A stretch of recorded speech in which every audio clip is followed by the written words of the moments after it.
اعوذ باللہ من الشیطان الرجیم، بسم اللہ الرحمن الرحیم۔ السلام علیکم دوستو، آج ہم بات کریں گے جادو کے حوالے سے۔ جادو، کالا جادو، سفل علم اور دوسرے کئی طرح کے جادو کے حوالے سے ہم اکثر و بیشتر سنتے رہتے ہیں، اپنے بزرگوں سے بھی، اپنے ارد گرد موجود ادب میں بھی اس کا ذکر ملتا ہے۔ اس کے علاوہ مختلف افراد سے ہمارا جب واسطہ اور سابقہ پڑتا ہے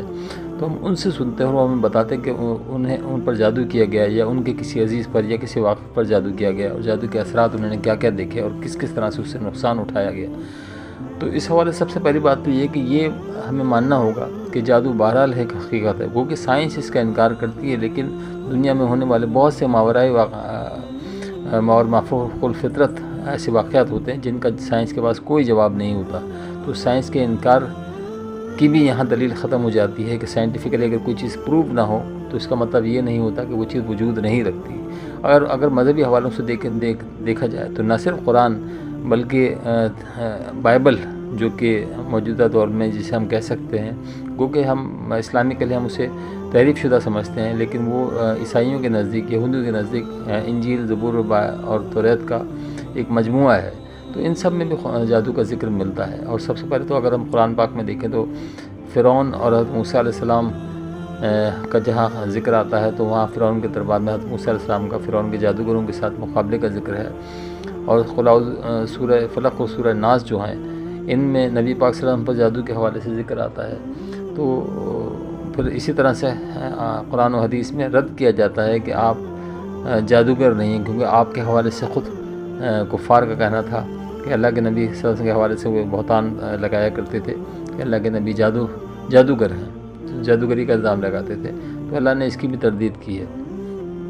تو اس سے ثابت یہ ہوا کہ بہرحال جادو ایک حقیقت ہے، وہ کہ خلاف حق ہے، ناحق ہے، حق نہیں ہے، لیکن حقیقت ہے۔ جادو کا وجود ہے، جادو کیا جاتا ہے، جادو لوگ کرواتے ہیں اور لوگ جادو کا شکار ہوتے ہیں۔ جادو کے حوالے سے ہم دیکھیں گے جادو کے یعنی تین، اس بات سے جو میں نے ابھی کی اس سے یہ بات تو ثابت ہوتی ہے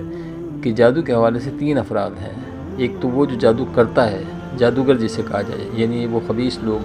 وہ یعنی اللہ کے لعنت زدہ لوگ، کہ جو اللہ کے بنائی ہوئی تقدیر میں یا لوگوں کے زندگی میں مداخلت کرنے کی کوشش کرتے ہیں شیطانی طاقتوں کے ساتھ کی مدد سے۔ اور ایک وہ جو ان سے رابطہ کرتے ہیں، ان کے ذریعے اپنے ایسے لوگوں پر جادو کرواتے ہیں جن سے وہ نفرت کرتے ہیں، دشمنی کی وجہ سے، حسد کی وجہ سے وہ ان کے جادو کا شکار بناتے ہیں۔ تو جادو کے حوالے سے دیکھا جائے تو جادوگر جادو کے لیے جو یعنی طریقے استعمال کرتے ہیں ان میں سے کوئی ایک بھی طریقہ ایسا نہیں ہے کہ جو شریعت کے مطابق ہو۔ یہ شریعت کے خلاف ہے، چونکہ اسی لیے حرام کیا گیا ہے، جادو کو اسی لیے حرام قرار دیا گیا کہ یہ خلاف شریعت ہے، یہ ابلیس کی پیروی ہے، ابلیس کے تابع، یعنی وہ جن جو مسلمان نہیں ہیں، جو کافر جن ہیں، جو شیاطین ہیں، وہ ابلیس اور اس کے پیروکار جو ہیں ان کی اعانت سے جادوگر اپنے مذموم مقاصد حاصل کرتے ہیں۔ یہ اپنے اعمال کے لیے یہ انتہائی غلیظ، انتہائی انسپیکیبل، یعنی جو ناقابل بیان ہے، اتنے غلیظ اور اتنے کریہ اعمال و افعال کا سہارا لیتے ہیں اور وہ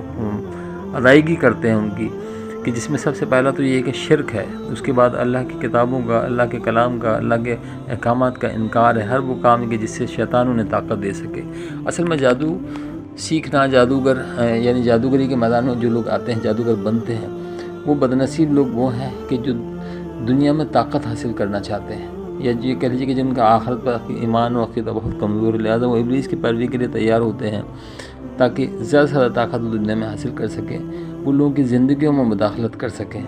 تو اس میں اکثر و بیشتر ایسا ہوتا ہے کہ یہ ان چیزوں کی کوئی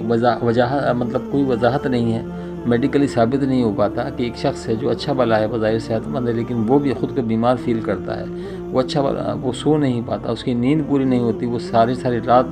8-8 10-10 گھنٹے بھی اگر سو کر اٹھتا تو سونے کے بعد اس کا ذہن، دماغ بوجھل ہوتا ہے، اس پر تھکاوٹ ہوتی ہے، اسے سینے پر بوجھ محسوس ہوتا ہے اور مختلف قسم کی تکلیفیں محسوس کرتا ہے۔ لیکن جب وہ علاج کراتا ہے، ڈاکٹر کے پاس جاتا ہے، تو ڈاکٹر کہتا ہے تمام اس کے ٹیسٹ بالکل کلیئر آتے ہیں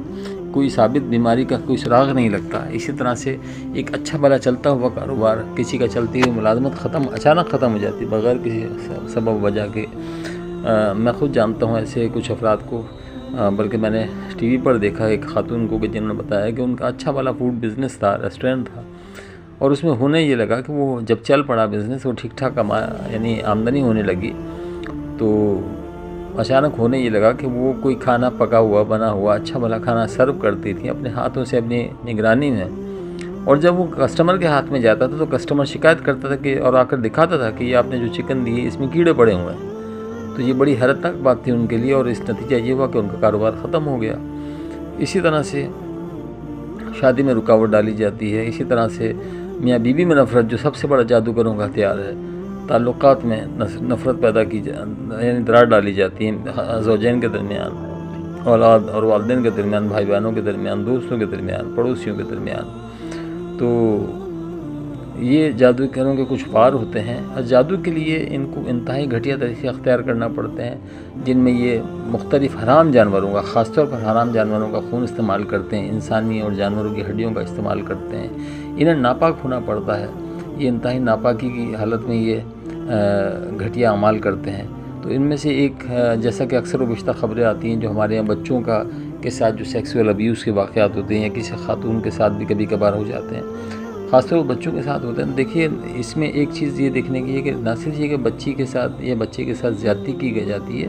بلکہ اس کے بعد اس کو انتہائی صفاقی اور درندگی سے قتل کر دیا جاتا ہے، گویا یہ شیطانوں کو خوش کرنے کے لیے، ابلیس کو خوش کرنے کے لیے، جس طرح ہم ریچولز سنتے ہیں کہ کچھ ایسے اعمال ہوتے ہیں جو شیطان کو خوش کرنے کے لیے کی جاتے ہیں، تو ان میں سے ایک یہ بھی ہوتا ہے کہ وہ کسی بھی بچی کے ساتھ اس کو زیادتی کا نشانہ بناتے ہیں، اور اس کے بعد اس کی بھینٹ کے طور پر اس کو قتل کر ڈالتے ہیں، کیونکہ اکثر و بیشتر ایسی لاشیں جو بچیوں کی ملتی ہیں وہ انتہائی بدترین قسم کے تشدد کا شکار بھی ہوتی ہیں، اور دوسری بات یہ کہ لاشیں عموماً اکثر و بیشتر، بلکہ